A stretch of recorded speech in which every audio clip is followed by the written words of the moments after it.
The air in the office of the County Transitional Services Building always smelled the same: stale coffee, cheap disinfectant, and the faint papery scent of hopelessness. It was a smell Ethan Cole had known his entire life in one form or another. It was the official fragrance of the system.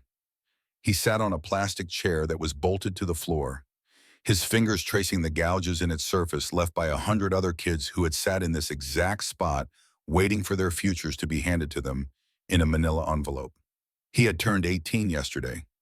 The state of California, his legal guardian for the last 6 years, was officially done with him. His file was closed.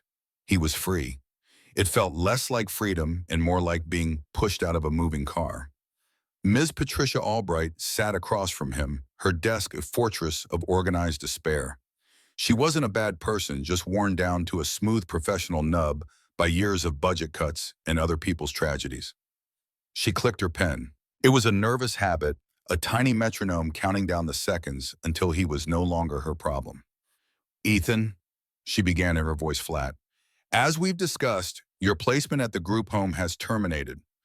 Legally, you are an adult." She said the word adult like it was a diagnosis of a terminal illness. "You have the final stipend check, the list of resources, and the bus pass." She slid them across the desk. They looked pathetic and small under the fluorescent lights. The check was for $200. It was meant to last until he found a home and an apartment in a city where a closet cost $1,000 a month. The list of resources was mostly homeless shelters and job centers with lines around the block. The bus pass was good for a week. Ethan didn't take them. His hands were sweating, and he kept them balled into fists in his lap. "Is that it?" he asked. His voice came out smaller than he wanted it to. "Mrs." Albright sighed, a little puff of air that barely disturbed the tower of files to her left. "I know this is difficult. The system isn't perfect." That was the understatement of the century. The system was a machine designed to keep you running in place until you aged out, and then it just switched you off and let you fall. "However," she said, her tone shifting slightly, "a piece of mail came for you. It was addressed to the facility from a law office.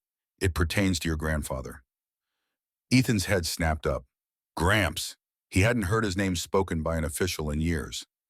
After the accident, after they took him, the old man was just a footnote in his file, a deceased relative with no viable estate. He was the one who had raised Ethan from age 6 to 12, the one who taught him how to read the weather in the clouds and how to tell a tall tale with a straight face. He was warmth and sawdust and the smell of pine needles. He was everything this room was not. "What about him?" Ethan asked, his throat suddenly tight. Ms. Albright pulled a thick, cream-colored envelope from a drawer. It felt heavy in her hand. "It seems your grandfather, Samuel Cole, didn't pass away entirely insolvent. He had one remaining asset, a piece of property." She slid the envelope toward him. His name was typed on the front, clean and impersonal. Ethan Cole. It looked strange. In all his files, he was Cole Ethan, a data point. He tore it open, his fingers clumsy. Inside were pages of legal jargon, words like bequeath and heir and quitclaim deed. He scanned through them, his heart pounding a frantic, hopeful rhythm against his ribs, and then he saw it. A single parcel of land, 5 acres in an unincorporated part of Plumas County, and on that land one structure was listed. One Quonset hut model, 20 by 40 as is. A Quonset hut, a half-cylinder of corrugated metal like an airplane hangar for a lawnmower. Ethan remembered it now vaguely. Gramps had bought it, surplus from the military years ago. He called it his workshop for a rainy day. They'd spent a weekend out there once when Ethan was 10. It was remote, surrounded by nothing but pine trees and the great silent indifference of the mountains. He told Ethan it was a place you could go to forget the world or to remember what was important. "There's a catch," Ms. Albright said, pulling him from the memory. "He died with significant back taxes owed on the property. The county seized it. It was set for auction. However, as the sole heir, you are being given the first option to reclaim it." She slid another paper across the desk. It was a bill from the Plumas County Tax Assessor's office. Ethan's eyes scanned the columns of figures, the penalties, the interest. His hope shriveled. The total was over $3,000. He looked at the $200 stipend check. It was a joke, a cruel cosmic joke. "I can't pay this," he said, the words tasting like ash. "This is useless." Not entirely, she said, and for the first time there was a flicker of something other than professional exhaustion in her eyes. It might have been pity, or maybe just interest. There's a recent county ordinance, a rural homesteading initiative. If an heir is classified as low income and agrees to occupy the property as a primary residence for a minimum of 5 years, most of the accrued tax debt can be forgiven. She tapped a paragraph on the legal letter. You have to pay the processing fees and the current year's base tax. The total comes to, she squinted at the paper, $7.42. Ethan stared at her. The plastic chair suddenly felt very hard, very real. The fluorescent lights hummed. The world outside the grimy window, the traffic, the sirens, the whole loud, uncaring city seemed to fade away. For the price of 2 cups of coffee, he could own something. A piece of land, a metal roof over his head, a place that was his, a place that could be mine. It was insane. It was a tin can in the middle of nowhere with no electricity, no water, no heat. It was social and economic suicide. It was also the only choice he had that wasn't a doorway to a shelter or a spot on a park bench. What do I have to do, he asked. Ms. Albright handed him her pen. Sign here, she said, pointing to a line on a form. It releases the county from all liability regarding the condition of the property, and it legally makes you a homeowner. Ethan took the pen. The plastic was warm from her hand. He signed his name, Ethan Cole, not Cole Ethan. The stroke of the pen felt like a key turning in a lock. It was either the door to his future or the door to his tomb. He wasn't sure which. But for $7.42, he was willing to find out. This was it, the first day of the rest of his life. And he had a feeling it was going to be a cold one. The bus ride north was a slow, rattling journey from one world to another. Ethan watched the city bleed away through the dirty glass, the concrete and steel giving way to strip malls, then suburbs, then finally to the rolling oak-studded hills of the Central Valley. The other passengers were a quiet, transient bunch, farm workers with weary faces, a young woman with a baby, an old man who slept with his mouth open. No one looked at anyone else. They were all just heading somewhere else, hoping it was better than where they'd been. Ethan had a duffel bag with 2 changes of clothes, a toothbrush, and the thick envelope of legal papers that proved he owned a tin can on a mountain. His $200 stipend was mostly gone spent on the bus ticket, a heavy wool blanket, a cast-iron skillet, a bag of rice, a bag of beans, and an axe. It felt like a pathetic collection of supplies for a man starting a new life, but it was all he had. As the bus climbed higher into the Sierra Nevada foothills, the landscape changed again. The oaks were replaced by tall, solemn pines. The air grew thin and sharp. Patches of old, dirty snow lingered in the shadows, stubborn remnants of a winter that was reluctant to leave. Gramps used to say, the mountains had their own time.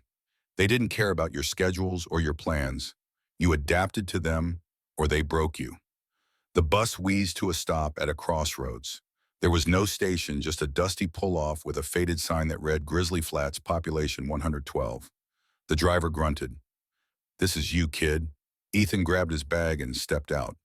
The bus pulled away with a hiss of air brakes, leaving him in a profound and sudden silence, broken only by the whisper of the wind in the pines. The air was so cold it felt like a physical slap. It smelled of damp earth and pine resin. It was the cleanest smell he had ever known. The directions from the county clerk were simple. Follow the old logging road 4 miles east. 4 miles didn't sound like much when he was sitting in that warm office, out here with a heavy bag digging into his shoulder and the sun already starting to dip behind the jagged peaks. It felt like a journey to the end of the earth. The road was more of a suggestion than a path. 2 muddy ruts carved through the forest. Every step was a negotiation with rocks and roots. The silence was unnerving. He was used to the constant hum of the city, the background noise of life. Here the silence was an active presence. It pressed in on him. He could hear the crunch of his own boots, the thumping of his own heart. He was completely, utterly alone. He thought about turning back. He could hitchhike back to the city, take his chances at a shelter. It would be easier, softer.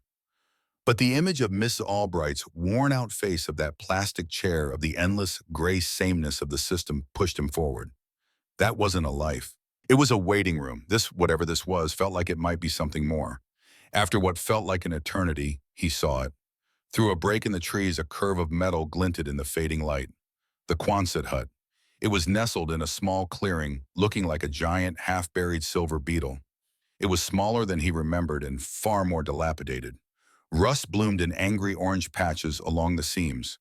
The forest was trying to reclaim it, with young pines pressing in on the sides and a carpet of brown needles blanketing the ground around it.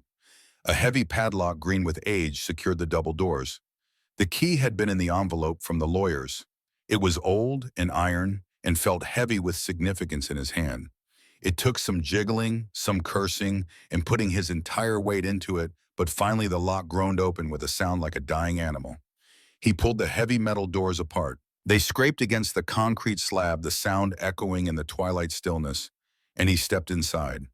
The cold was the first thing that hit him. It wasn't the sharp, clean cold of the outside air. This was a deep, damp, tomb-like cold that had settled into the very bones of the place. It smelled of dust mildew and the faint, ghostly scent of old engine oil.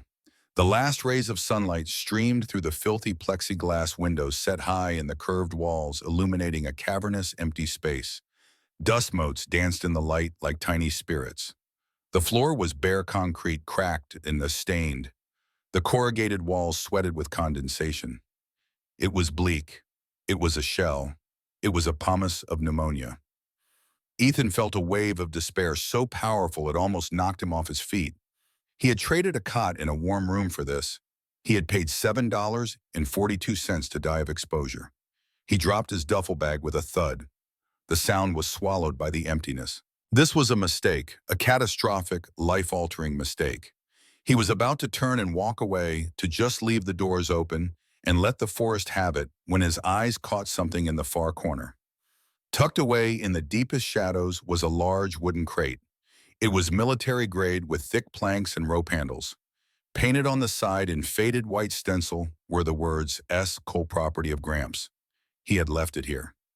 Ethan's heart started beating again, a slow, heavy thrum. He walked over to it, his boots echoing on the concrete. The lid wasn't nailed down. He lifted it. It was heavy. Inside, packed carefully in straw, were his things. There was a set of old, well-oiled tools. A hammer, a saw, chisels, a level. There was a stack of wool blankets, smelling faintly of mothballs but thick and heavy. There was a small cast-iron camp stove and a box of waterproof matches. And underneath it all, there was a book. It was a thick leather-bound journal, its pages filled with his grandfather's familiar spidery handwriting. Tucked inside the front cover was a folded, hand-drawn schematic. At the top of the page, Sam had written, "The heart of the home, a Russian black stove." Ethan pulled out the drawing and unfolded it. It was a detailed plan for building a large masonry stove, the kind he'd only seen in pictures of old European farmhouses. It was a massive heat-retaining structure made of stone and clay. There were notes scrawled all over it in his grandfather's handwriting. "Use river stones. They hold the heat best. Clay and sand from the creek bed for mortar. The chimney is the tricky part. Get the flue right or you'll smoke yourself out." It was a blueprint for survival. Sam hadn't just left him a cold metal shell. He had left him instructions. He had left him a chance. Ethan sat down on the edge of the crate, the schematic spread across his knees. The last of the light faded outside, plunging the hut into a profound darkness. The cold was seeping into his bones, but for the first time since he'd stepped off that bus, he felt a tiny flickering ember of something that wasn't fear. It might have been hope. His grandfather had known. Somehow he had known Ethan would end up here, and he had left him away to make it a home. The work would be harder than anything he had ever done. But as he sat there in the dark, clutching his plans, he knew he had to try. This wasn't just about a stove anymore. It was about building a life out of the rubble Sam had left behind. The next morning, Ethan woke to a world rimed in frost. His breath plumed in the air inside the hut, and the wool blanket he'd wrapped himself in felt thin and inadequate against the biting cold. The first order of business was to read the journal. He sat with his back against the crate, the schematic for the stove laid out beside him, and opened the book. The first entry was dated 10 years ago, not long after Sam had bought the Quonset. "Brought the boy out here today, it began. He has a good spirit, but the city is a bad place for a spirit like his. It puts cages around things that need to be wild. This is an escape hatch, a place to breathe." Ethan felt a lump form in his throat. He remembered that weekend. He remembered Sam teaching him how to skip stones on the creek, telling him the names of the trees. He wasn't just playing, he was teaching. The journal was a mix of things. It was a record of Sam's thoughts, his memories of Ethan's grandmother, his frustrations with the world, but mostly it was a manual. He had filled pages with sketches of edible plants, instructions for setting snares, notes on weather patterns, and detailed step-by-step guides for everything from digging a well to reinforcing the Quonset against heavy snow. It was a survival guide written specifically for this piece of land, for Ethan. Sam had been preparing this place for years, not for himself, but for a future he foresaw where his grandson might need it. The anger Ethan had held on to for years, the feeling of being abandoned by Sam when he died, left to the mercy of the system, began to dissolve, replaced by a profound, aching sense of gratitude. He hadn't left Ethan, he had left him a legacy, not of money but of knowledge, of resilience. The last section of the journal was dedicated entirely to the stove.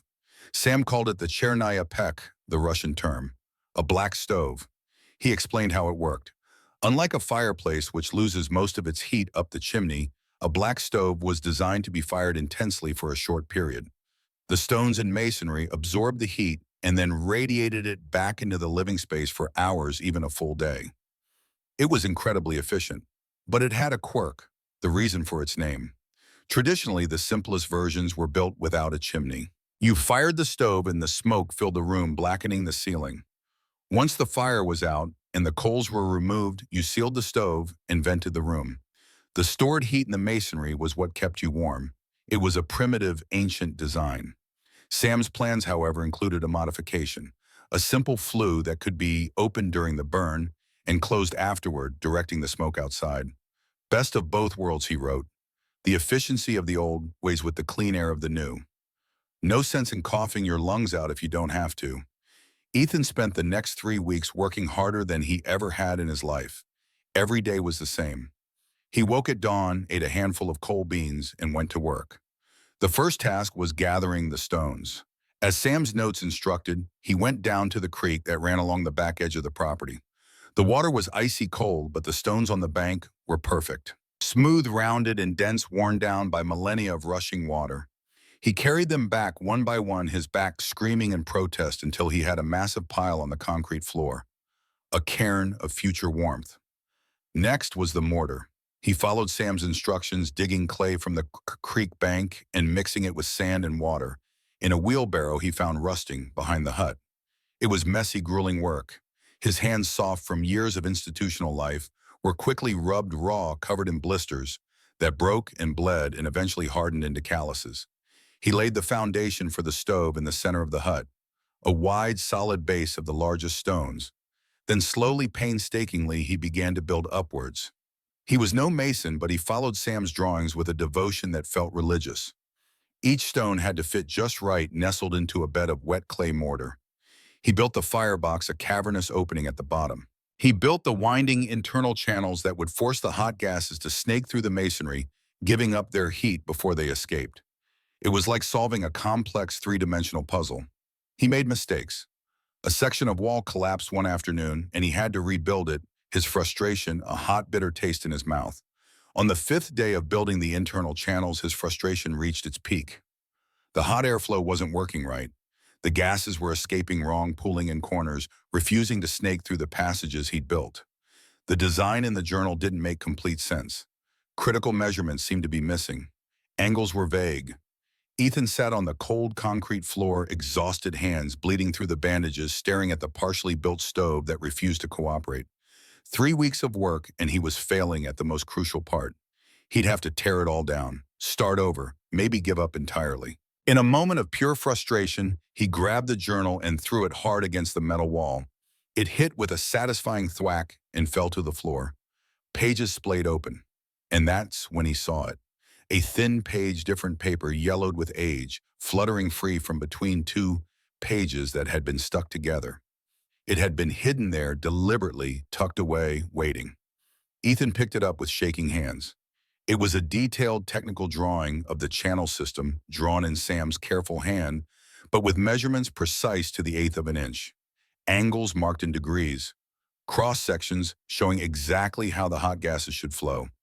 Every question the main schematic had left unanswered was answered here in meticulous detail. At the bottom of the page in Sam's familiar scrawl was a note: "I made the main schematic deliberately incomplete. You need to struggle to think to fail before you understand. A man who builds something without struggle doesn't value what he's made, but I won't let you fail completely. When you're ready to give up, when the frustration peaks, you'll find this. Now you've earned the knowledge. Finish it right. You're stronger than you know, and you've just proven it to yourself. Trust that strength. It will save your life. Love, Gramps." Ethan sat there on the floor, the hidden page in his hands, and laughed. It came out as a sound halfway between a laugh and a sob. Even in death, even through paper and ink, Sam was still teaching him. The struggle wasn't a mistake. The frustration wasn't failure. It was the lesson. You had to earn your knowledge through pain before you could value it. He wiped his eyes with the back of his dirty hand, picked up his tools, and began again. This time with the complete plans. This time with understanding. This time knowing that he had earned every piece of knowledge through his own sweat and doubt. The channels went together perfectly after that.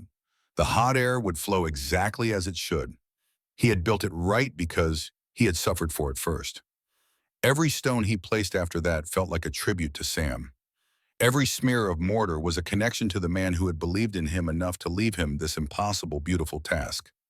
He talked to Sam as he worked, whispering in the empty hut. "Did I get this right, Gramps? Is this what you meant?" The only answer was the echo of his own voice off the curved metal walls. But somehow that was enough. While he worked, he watched the sky. The days were growing shorter, the air colder.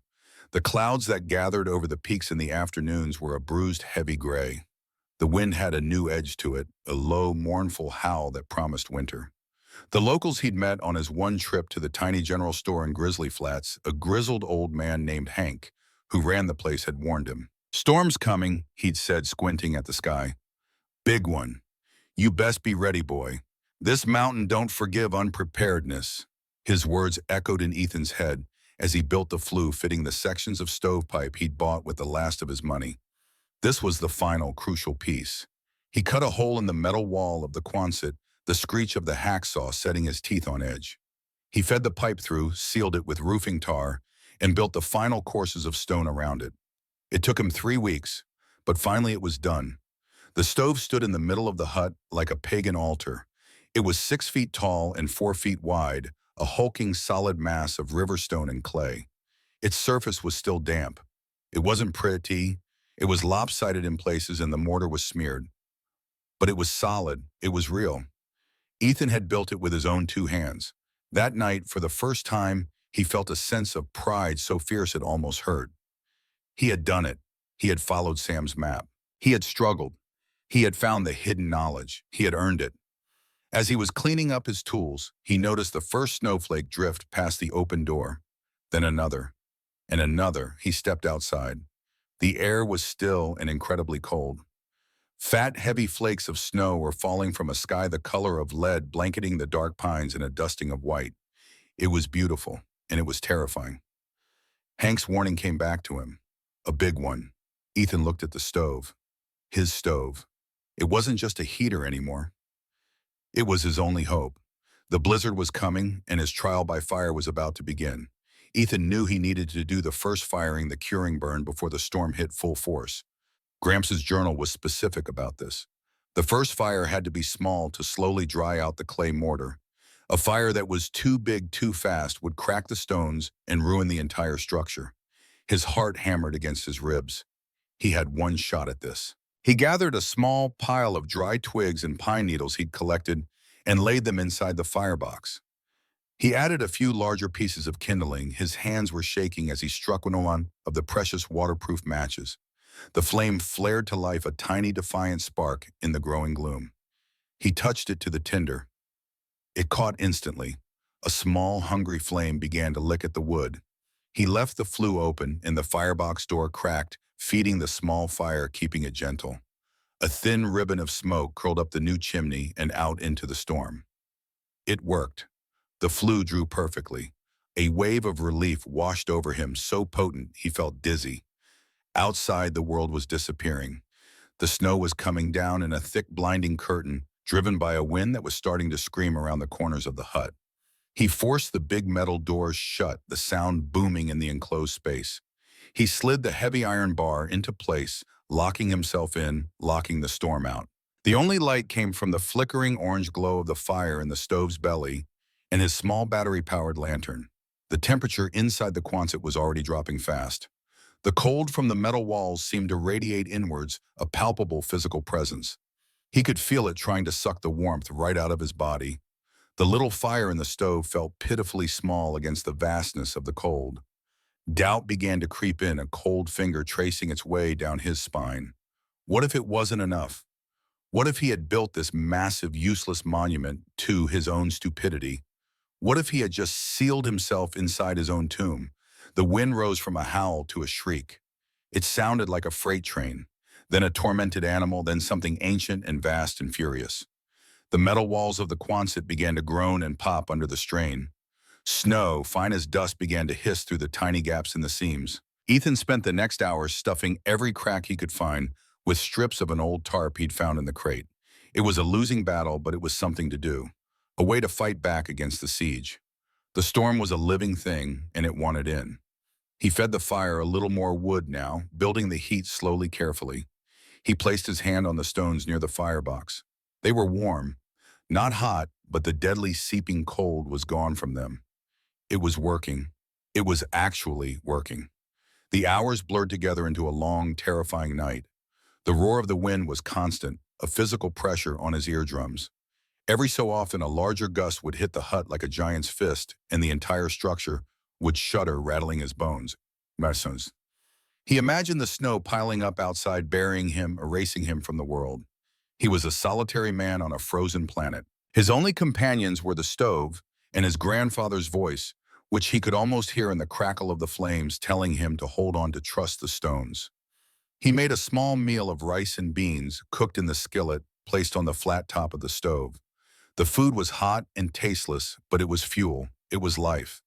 He ate slowly, methodically, trying not to think about how long his supplies would have to last. He had no idea how long this blizzard would continue.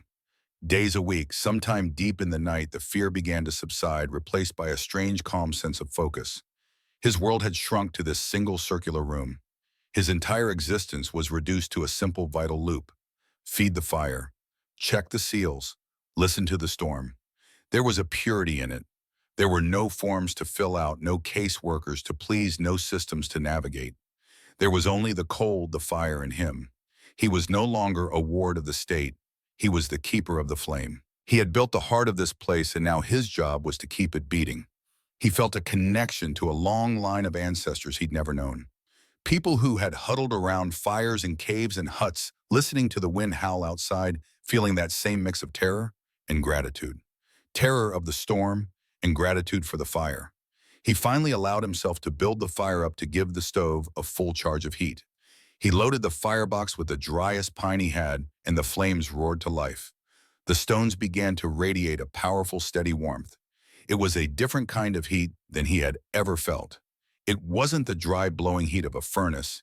It was a deep, penetrating warmth, like the sun on your skin. It felt ancient, alive. He pulled one of the wool blankets from the crate, dragged it close to the stove, and lay down. The concrete floor was still cold, but the air around the stone was an oasis of warmth. He could feel the heat seeping into his chilled bones. The roar of the wind became a lullaby. The groaning of the metal hut was just the sound of his strange new home settling around him. For the first time in his life, he felt completely and utterly safe. He had built his own safety. He had forged it from stone and clay and fire.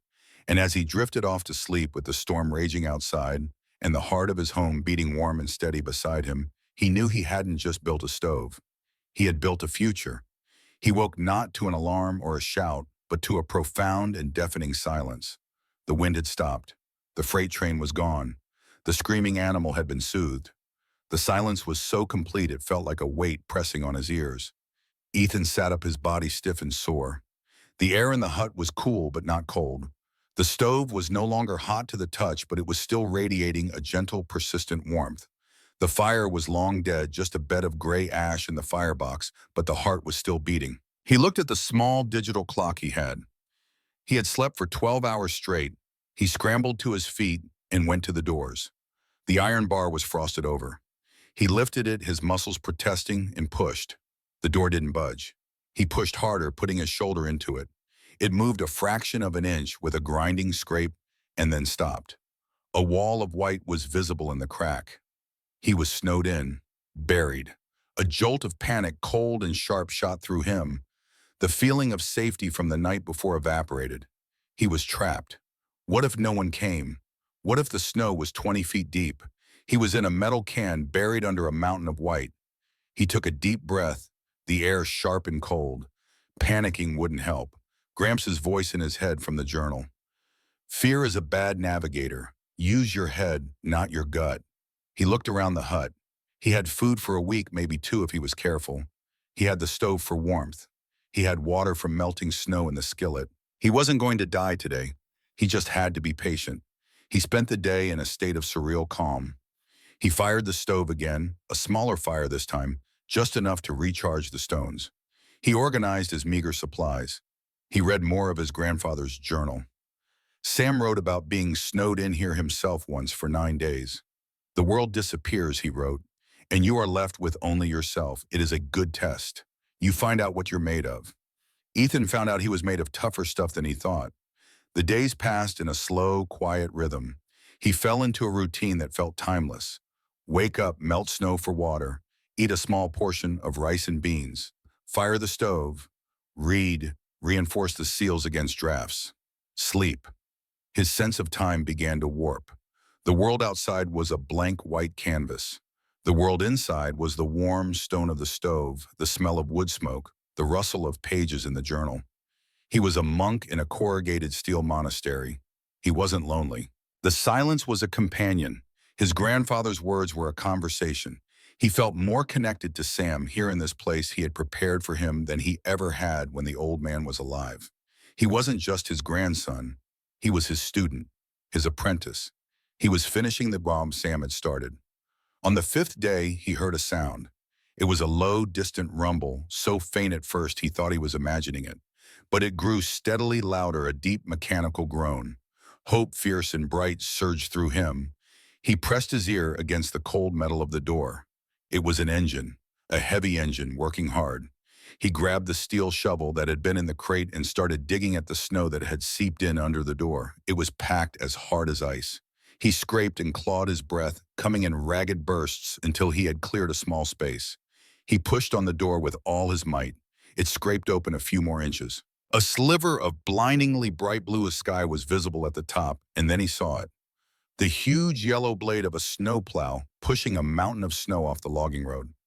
The plow driver, a big man with a thick beard and a thermos of coffee steaming on his dash, saw the movement at the hut. He stopped the machine and climbed down his boots, sinking deep into the snow. He walked over, his face a mixture of surprise and concern. "Well, I'll be damned," he said, his voice a gravelly rumble. "Didn't think anyone was living out here." "You all right, kid? I'm okay," Ethan said, his voice hoarse from disuse. "Just snowed in." "Snowed in is an understatement," the man chuckled. "We got almost 8 feet in 5 days. Biggest storm in a decade. Lucky I decided to clear this old road. County pays me extra for the logging access routes." He looked past Ethan into the hut and his eyes fell on the stove. He whistled a low note of appreciation. "A Russian stove. Haven't seen one of those in years." "You build that?" "Yeah," Ethan said, a fresh wave of pride washing over him. "My grandfather's plans. Samuel Cole's grandson," then the man said, nodding. "I knew him. Good man. Stubborn as a mule, but a good man. Name's George." He stuck out a gloved hand. Ethan shook it. His grip was like iron. "Ethan," he said. "Well, Ethan," George said, "looks like you inherited the stubborn gene. Most folks would have froze to death in this tin can. That stove probably saved your life." He was right. It had. Ethan had. George helped him clear the rest of the snow from the doors. When they were finally open, Ethan stepped outside for the first time in nearly a week. The world was breathtaking. It was completely transformed, buried under a thick, pristine blanket of white. The snow was sculpted by the wind into fantastic drifts and curves. The sky was a piercing, brilliant blue, and the sun on the snow was so bright it made him squint. The air was frigid but clean. So clean, it felt like it was scouring his lungs. It was the most beautiful thing he had ever seen. The forest was silent, muffled by the snow. His little Quonset hut, his metal shells sat in the middle of it all, a thin plume of smoke curling from its new chimney, a sign of life in the frozen wilderness. George gave him a ride into town. Grizzly Flats looked like a Christmas card, with snow piled high on the roofs of the few buildings. The power was still out. Hank, the store owner, was running the place by lantern light. When he saw Ethan walk in with George, his weathered face broke into a grin. "Well, look what the plow dragged in," he said. "We were about to send a search party for you, boy. Heard you'd moved into your granddad's old workshop." Word had apparently gotten around. The small community, which had seemed so quiet and indifferent, had been aware of him. They had been worried. A woman Ethan didn't know handed him a thermos of hot coffee. Hank refused to let him pay for the groceries he bought. "Call it a welcome to the neighborhood gift," he said. "Anyone who can survive the Widowmaker storm in that old hut deserves a little credit." Ethan didn't know what to say. He had never been part of a neighborhood. He had never had people worry about him other than caseworkers who were paid to. It was a strange, warm feeling, almost as warm as the stove. He walked the 4 miles back to the hut, his new supplies, as in a pack on his back. The path had been cleared by the plow, and he was walking on his own 2 feet. The world felt new. He felt new. When he got back, the hut looked different. It wasn't a shelter. It wasn't a refuge. It was home. In the weeks that followed, Ethan settled into a new life. The snow began to melt, and the mountains slowly shed their white coat. He learned the rhythms of the land. He spent his days chopping wood, reinforcing the hut, exploring the forest. He learned the peace that comes from hard physical labor and the satisfaction of providing for yourself. He was living on almost no money, but he had never felt richer. He had a roof over his head, a fire to keep him warm, and a future that was his own. He had taken the worst hand a kid could be dealt. No family, no money, no home. And he had built something out of it. He had taken a $7.42 tin can and turned it into a life. It wasn't easy. There were days of crushing loneliness. Days when the sheer scale of the wilderness felt overwhelming. There were days he missed the noise of the city, the anonymity, the easy access to a hot shower. But whenever the doubt crept in, he would just put his hand on the stove. The stones were always there, solid and real. They were a reminder of what he had done, of the strength he had found in himself. They were a monument not to his grandfather, but to the legacy Sam had passed on to him. The knowledge that you can build warmth in the coldest of places. That home isn't a place you are given, but a place you create. You have to build it yourself, stone by stone. And that's the real lesson here, isn't it? For anyone who has ever felt like they were left with nothing, stuck in a place that felt cold and empty, you have the tools. You might not see them. They might be buried in a crate in the corner of your own mind, but they are there. The resilience, the strength, the knowledge passed down to you, or the knowledge you forged yourself in your own fires. Your home isn't something someone else can give you or take away. It's the warmth you build inside yourself. It's the stove you construct from the rubble. Spring came slowly to the mountains like a reluctant visitor who wasn't quite sure of their welcome. The snow didn't melt so much as surrender, inch by inch, revealing the brown earth beneath. The creek swelled with snowmelt, its voice growing from a whisper to a roar. Icicles that had hung from the Quonset's eaves for months finally released their grip and shattered on the ground below. Ethan settled into the rhythm of his new life with the ease of a man who had finally found where he belonged. His days took on a pattern that felt both ancient and entirely his own. He woke with the sun, fired the stove with a practiced efficiency that would have made Sam proud, and spent his mornings chopping wood or making improvements to his small homestead. He built an outhouse 50 feet from the hut, constructed simple shelves inside from scrap lumber he found in the forest, and created a rock-lined fire pit outside for the warmer months when heating the massive stove would turn the Quonset into an oven. The journal remained his constant companion and teacher. He learned to identify the edible plants that emerged as the snow receded. Miner's lettuce with its round, tender leaves. Wild onions that grew near the creek. Dandelion greens that were bitter but nutritious. He set snares according to Sam's diagrams and caught his first rabbit on a cool April morning, feeling both triumphant and slightly sick as he prepared it for the pot. His body transformed. The soft, pale boy who had stepped off the bus in March was gone, replaced by someone leaner, harder burned brown by the mountain sun. His hands, once smooth and uncertain, were now calloused leather that could swing an axe for hours without complaint. He had lost weight at first, dropping to 138 pounds, but then began to rebuild with wiry muscle earned through constant labor. But it was the internal transformation that surprised him most. The anger that had lived in his chest for so long, that hot coal of resentment toward Sam, toward his parents, toward the system, had burned itself out. In its place was something quieter, something that felt like peace. He was no longer waiting for someone to tell him what to do, where to go, who to be. Every meal he ate, every degree of warmth he enjoyed, every moment of safety he experienced, he had earned it with his own hands. There was a fierce pride in that, but also a deep humility.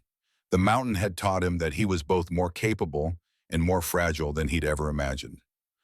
3 weeks after the storm, Dale Murphy hiked out to the Quonset. He was a mechanic from town, 45 years old, with perpetually grease-stained hands and kind eyes that crinkled when he smiled. He carried a car battery and a small solar panel. "Thought you might want some light that ain't kerosene," he said, setting down his load. "Your granddad helped me once when I was broke fix my truck for free. Figure I owe the Cole family a debt." Together they mounted the solar panel on the curved roof and wired it to the battery. When Dale flipped the switch and a single LED bulb flooded the interior with clean white light, Ethan felt tears sting his eyes. It was such a small thing, but after months of smoky lantern light, it felt like magic. That was how he learned about Sam's true legacy. Not the land or the journal or even the stove, but the web of kindness he'd woven through this small community. George Patterson, the plow driver, stopped by a week later with lumber scraps and taught Ethan how to build a proper bed frame. As they worked, George told him about the time Sam had found him drunk in a ditch during a snowstorm 20 years ago, dragged him out, sobered him up, and never told a soul. Hank offered him weekend work at the general store, stocking shelves and unloading deliveries. The pay was $12 an hour cash. It was Ethan's first real job, and he attacked it with a dedication that made Hank nod in approval. That money bought better food, a few tools, and slowly accumulated in a coffee can hidden beneath his bed. Security, independence, hope. But in the 8th week, a letter arrived that threatened to pull him back into the world he'd left behind. George brought it up with the mail forwarded from Sacramento. The return address made Ethan's stomach clench. Department of Child and Family Services. Official county letterhead. He opened it with shaking hands, half expecting some bureaucratic nightmare, some technicality that would strip away everything he'd built. Instead, it was a routine follow-up survey for aged-out foster youth. Employment status, housing situation, health. A form letter from Ms. Albright asking if he was doing it all right, if he needed resources. Ethan stared at the paper for a long time. That world felt like it belonged to a different person, a different lifetime. The system that had defined him for 6 years suddenly seemed impossibly distant, as irrelevant as a dream upon waking. He filled out the survey with careful honesty. Employment, self-employed, housing, property owner. Health, excellent. Support network? Yes. In the additional comments section, he wrote, "I'm doing better than I ever thought possible. Thank you for believing in me enough to tell me about the homesteading program." He signed it Ethan Cole and mailed it back. It felt like closing a door on his past, not with bitterness, but with gratitude for the path that had led him here, even if the journey had been hard. May brought unseasonable weather.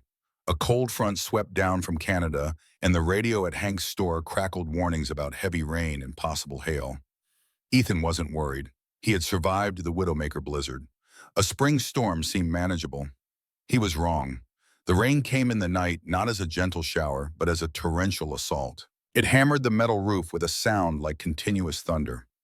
Lightning cracked the sky open, and the Quonset shuddered with each peal. For the first hour, Ethan sat reading by his LED light, comfortable in the knowledge that he was dry and warm. Then he heard it, a soft, rhythmic sound that didn't belong. Drip, drip, drip. He looked up. Water was seeping through a seam in the roof, falling into a spreading puddle on the concrete floor. He grabbed a bucket and placed it beneath the leak, listening to the ping of water on metal. Within an hour, there were 4 leaks, then 6. He ran out of containers and watched helplessly as water began to pool on the floor, creeping toward the base of the stove. If the foundation got soaked, if the mortar turned to mud, everything could shift. Crack. Collapse. Panic drove him outside into the storm. The rain was a solid wall driven horizontal by wind that tore at his clothes. He climbed onto the slick, curved roof with a tarp, his fingers already numb, trying to weight it down over the leaking seam. His foot slipped.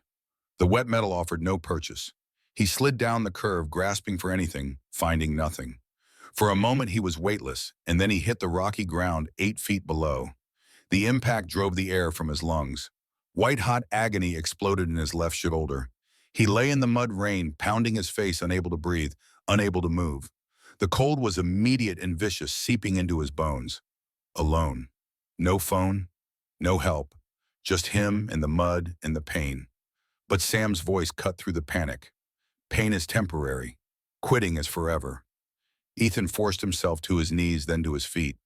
His left arm hung useless, screaming with every movement. He stumbled to the door, fell inside, and collapsed on the floor.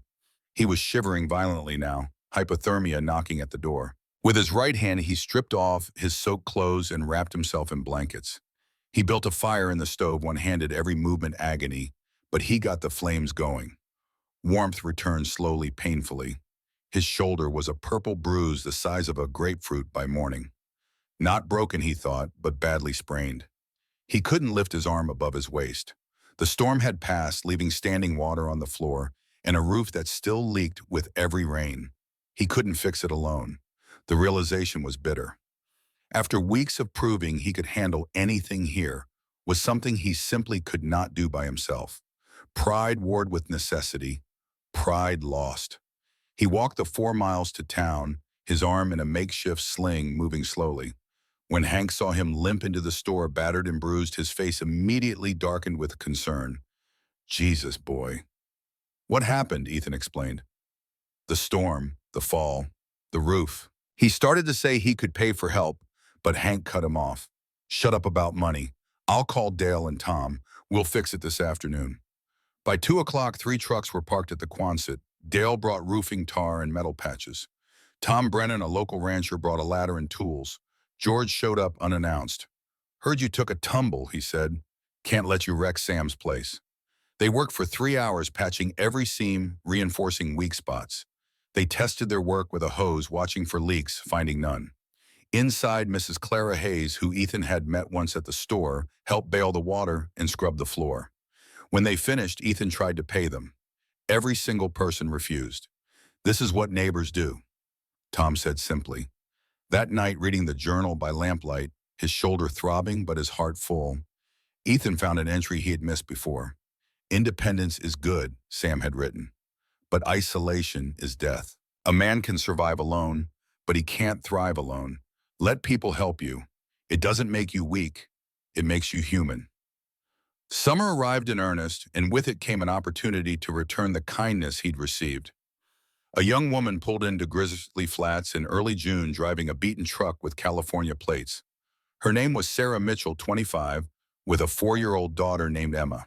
She was running from an abusive ex, heading for an old cabin she'd inherited from an aunt 5 miles from Ethan's land. He overheard her at the store asking Hank about contractors. The cabin's roof had caved and the windows were broken. It was barely standing. Hank was honest with her. No contractors up here. You'd have to hire from Quincy, and that's expensive. Tears welled in Sarah's eyes. I don't have money. I just need somewhere safe. Ethan approached before he could talk himself out of it. I can help, he said. I'm not a professional, but I've learned some things. I'll work for free. Sarah stared at him. Why would you do that? Because people helped me when I had nothing. Ethan said, I'm just passing it on. Over the next 3 weeks, he organized a volunteer crew. Dale, Tom, George, even Hank closed the store on Sundays to help. They cleared debris, shored up walls, patched the roof using techniques Ethan had learned the hard way.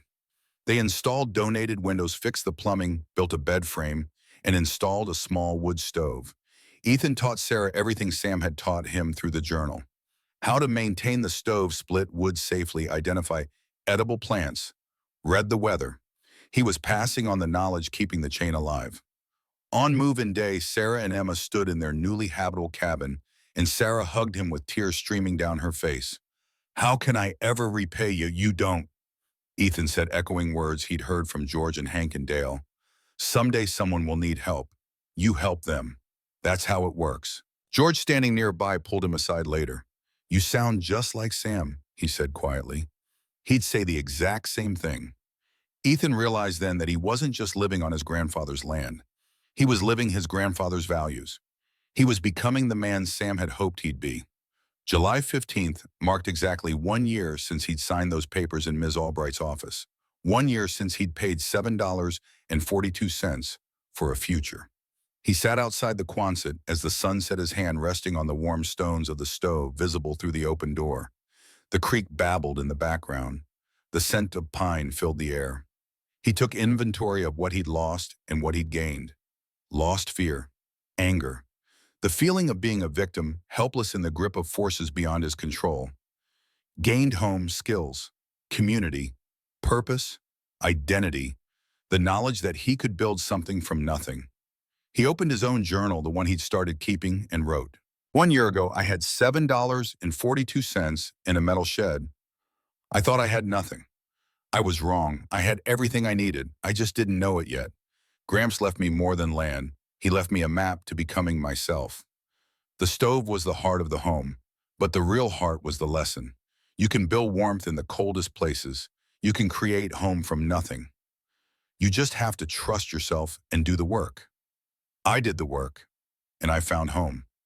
November brought the first snow of the second winter, and with it came the realization of how far he'd traveled. Last year, he'd been scrambling, terrified, barely prepared. This year, he was ready. He had 4 months of food stored, a massive wood pile chopped and stacked and covered. The Quonset had been improved with the insulation, better ceiling, expanded solar power. He had a proper bed shelves, a table he'd built with his own hands. The stove stood as solid as ever, its stones darkened with a year of use more beautiful for the patina of smoke and time. He'd learned its rhythms, its needs. Every 18 hours a full burn. Oak for sustained heat, pine for quick warmth. Twice a year cleaned the flue. The stones had never cracked. The heart beat on. On Thanksgiving, the community gathered at Clara Hayes' house for a potluck. Ethan brought fresh baked bread made on the stove's flat top and smoked trout from the creek. 15 people crowded into her small living room, and when it came time to go around the table and say what they were thankful for, Ethan's voice was thick with emotion. I'm thankful for all of you, he said. Last year this time, I was alone, scared, didn't know if I'd survive the winter. You all saved me, not just from freezing, but from disappearing. You gave me a place to belong. I'll never forget that. Clara wiped her eyes. George nodded. Little Emma crawled into Ethan's lap and stayed there through dessert. Later, as Ethan helped clean up, George pulled him aside. Sam would be so damn proud of you, kid. You took that worthless piece of land and made it into something. But more than that, you took yourself and made yourself into someone. That's the real accomplishment. Christmas Eve found Ethan alone in the Quonset, but it was a chosen solitude, not a forced one. He'd been invited to 3 different houses for dinner, but had politely declined. He wanted this night for himself and for Sam. He cooked a special meal: canned ham, mashed potatoes, green beans, hot cocoa. A slice of pie Clara had insisted he take. He strung his LED lights in a festive pattern and cut a small pine tree from his property, decorating it with paper ornaments Emma had made for him. He sat at his handmade table, eating slowly, looking around the space that had been a cold metal shell 18 months ago. It was warm now, cozy, home. The walls were lined with shelves of books, tools, supplies. His bed was made with quilts. The stove radiated heat and light from its place of honor in the center. After dinner, he sat down with paper and pen. He needed to say things that had gone unsaid for too long. Dear Gramps, he wrote, it's Christmas Eve. I'm sitting in the Quonset next to the stove I built from your plans. It's warm. I'm warm. I'm alive. I need to tell you things I never got to say. I'm sorry. I'm sorry I was angry when you got sick. I didn't understand. I thought you abandoned me.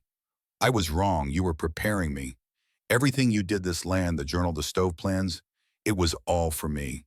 You knew I'd need it. You knew the system would spit me out. And you made sure I had a way to survive. More than survive. Thrive. The stove you taught me to build it saved my life in the blizzard. But it did more than that. It taught me I could build something from nothing. It taught me to trust myself, To trust your faith in me. I'm not angry anymore. I'm grateful. You gave me everything that matters, not money, not things.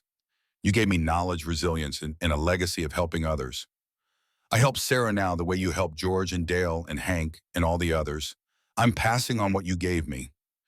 That's how I honor you. I miss you. I wish you could see what I've become, but maybe you can.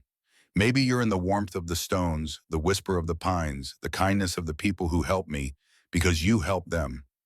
Thank you, Gramps, for everything, for believing in me when I didn't believe in myself, for leaving me a path when I was lost. I love you. I'll make you proud every single day. Merry Christmas. Your grandson, Ethan. He folded the letter carefully and tucked it into Sam's journal right next to the schematic for the stove. He closed his eyes and felt the warmth radiating from the stones, solid and real and eternal. Peace settled over him like the first snow of winter, gentle and complete. 5 years later, on a crisp November morning, Ethan Cole stood outside what had become known throughout Plumas County as the Quonset homestead. He was 23 now, leaner and harder than the boy who'd arrived with nothing but $7.42 and a dream he didn't know he had. The original metal hut still stood, but beside it now rose a small timber frame cabin he'd built with his own hands over 2 summers. Smoke curled from 2 chimneys, one from his original Russian stove still beating strong after 6 winters, the other from a smaller stove in Sarah Mitchell's cabin 50 yards away across the clearing. Emma, now 9, was splitting kindling under his watchful eye, her technique perfect, her determination fierce. She had his patience now, the kind you only learn from failing and trying again. Sarah emerged from her cabin with coffee, her smile warm in the cold air. They'd been together for 2 years, taking it slow, building something as solid as the stones in the stove. Coal masonry and woodcraft had a 6-month waiting list. Ethan had built 12 Russian stoves across 3 counties, each one a testament to what Sam had taught him. People came from as far as Sacramento to commission his work. The stoves he built were art and function combined, each one slightly different, each one carrying a piece of the knowledge he'd earned through struggle. He taught survival skills at the community center in summers, showing city kids and weekenders how to read the land, how to provide for themselves. He mentored foster kids through the county program, bringing them out to the Quonset, showing them what was possible when you built your own warmth. 3 of them had already aged out and come back asking him to help them find their own path. George's truck rumbled up the logging road, Dale's behind it, Hank riding along. They came most Saturdays now for coffee and conversation and the simple pleasure of being together. This had become their ritual, their church, their home base. Ethan walked to the original Quonset and placed his hand on the stones of the stove through the open door. They were cool now between burns, but solid, eternal. They had never cracked in 5 years of constant use. The heart still beat. He thought about the boy he'd been. 18, angry, terrified, convinced he had nothing. He thought about the moment Ms. Albright had slid that envelope across the desk. The moment he'd opened the crate and found Sam's journal. The moment the first fire had caught and the stones had begun to warm. Every stone he'd placed had been a choice. Every blister earned had been a lesson. Every moment of doubt overcome had been a step toward becoming someone he could be proud of. George parked and climbed out, coffee thermos in hand. "You ready for winter number 6? Ethan smiled, born ready. They walked together toward the Quonset where the others were gathering. Emma ran ahead, Sarah following, Dale and Hank joining the procession. They would sit around the stove, as they did most Saturdays, and talk about nothing and everything. They would share coffee and stories. They would be a family, not by blood, but by choice. Ethan looked at the land around him. 5 acres that had been worthless that he'd bought for the price of a cheap lunch. It was worth everything now. Not in dollars, but in the life it had given him. The life he had built. The stove. The heart of the home. It had saved his life in that first blizzard. It had taught him that warmth could be created from cold stone and patient work. It had shown him that home wasn't something you were given, but something you built stone by stone, choice by choice, day by day. And as he stood there with his found family gathering around him, with the smell of pine and wood smoke in the air, with the certain knowledge that he had everything he needed, Ethan understood the final lesson Sam had left him. The stove was never just about heat. It was about transformation, about taking something raw and broken and building it into something that could sustain life, about becoming the keeper of your own flame. The heart of the home beat on, steady, strong, true, and so did he.